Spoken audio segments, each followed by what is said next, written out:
آپ کو جذبات میں لوگ کہتے ہوئے نظر آتے ہیں کہ یہ کائنات رسول اللہ کے لیے پیدا کی گئی ہے، اس کائنات کو پیدا کرنے کا مقصد یہ تھا کہ اللہ تعالیٰ نے نبی الاسلام کو پیدا کرنا تھا۔ یہ اتنا بڑا ٹروتھ ہے کہ ایٹ لیسٹ اس کی جگہ قرآن میں بنتی ہے۔ مجھے بتائیں، یہ پوری کائنات پیدا کرنا، یعنی سب سے بڑا اگر کوئی یونیورسل ٹروتھ ہو سکتا ہے نا، وہ یہ ہے ہم کیوں پیدا ہوئے، یہ کائنات کیوں بنائی گئی۔ اس سے بڑا ایک ہی سوال ہے کہ کس نے بنائی۔ جب آپ اس ہستی تک پہنچ جاتے ہیں نا، تو اس کے بعد دوسرا سوال یہ ہے کہ اللہ نے یہ اتنا بڑا ڈیسیژن کیوں کیا ہے، کیا چاہتا ہے اللہ تعالیٰ۔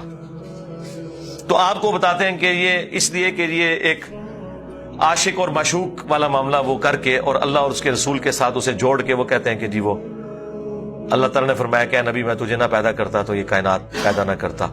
وہ روایت موجود ہے، ایک جعلی روایت گھڑی ہوئی المستدرک للحاکم کے اندر ہے، لیکن میں اکثر کہتا ہوں یہ اتنی بڑی بات ہے کہ اس سے بڑا کوئی یونیورسل ٹروتھ نہیں ہو سکتا، تو قرآن تو اس سے خالی ہے۔ اور وہ اس کو اس کے ساتھ جوڑتے ہیں کہ سورۃ الاعراف میں جو آیا ہے، دعا باقاعدہ اللہ نے بتا دی لیکن ان کی تسلی نہیں ہوئی ہے۔ ربنا ظلمنا انفسنا وان لم تغفر لنا وترحمنا لنکونن من الخاسرین۔ وہ دعا جو حضرت آدم علیہ السلام نے کی اور اللہ تعالیٰ نے ان کی توبہ قبول کی، اس کانٹیکسٹ میں کہتے ہیں وہ نبی الاسلام کے وسیلے سے توبہ قبول ہوئی۔ وہ والی پوری روایت وہ کہتے ہیں حاکم میں موجود ہے۔ بھئی قرآن میں قصہ آدم اور ابلیس 7 دفعہ آیا ہے، کسی جگہ نہیں آیا کہ کسی وسیلے واسطے سے قبول ہوئی ہے، الٹا دعا بھی آ گئی قرآن میں کہ یہ دعا انہوں نے مانگی۔ لیکن یہ اس طرح کی روایتوں کے ساتھ جوڑ کے اور پھر اس کو آگے، اور اس میں لکھا ہے کہ آدم علیہ السلام کو اللہ تعالیٰ نے پوچھا کہ بھئی تجھے کیسے پتا چلا؟ انہوں نے کہا جی میں نے جب تو نے مجھے پیدا کیا تو میں نے عرش پہ اللہ کے نام کے ساتھ محمد کا نام لکھا ہوا دیکھا صلی اللہ علیہ وآلہ وسلم، تو مجھے پتا چل گیا یہ کوئی محبوب تیری ہستی ہیں، تو میں نے ان کا وسیلہ ڈالا۔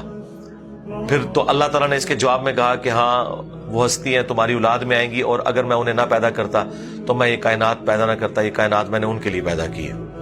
اب مجھے بتائیں اس پوری سٹوری کا کہیں قرآن کے ساتھ کوئی لینا دینا ہے؟ جبکہ ایک کوئی کیجول بات نہیں ہے، یہ پوری ایک ڈاکٹرن ہے جس کے اوپر آپ نے سارا معاملہ کھڑا کیا ہوا ہے۔ تو یہ سورہ ہود اگر کوئی پڑھے اور اس کی آیت نمبر 7 پڑھے کہ یہ اللہ تعالیٰ نے کیوں پیدا کیا زمین و آسمان کو، وَهُوَ الَّذِي خَلَقَ السَّمَاوَاتِ وَالْأَرْضَ فِي 6 أَيَّامٍ وَكَانَ عَرْشُهُ عَلَى الْمَاءِ لِيَبْلُوَكُمْ أَيُّكُمْ أَحْسَنُ عَمَلًا۔ زمین و آسمان کو 6 دن میں پیدا کیا، اس وقت اللہ کا عرش پانیوں پر تھا تاکہ اللہ جانچے کہ کون تم میں سے اچھے عمل کرتا ہے۔ اور یہ سیم جو ٹکڑا ہے نا آیت کا، یہ سورۃ الملک میں بھی ہے۔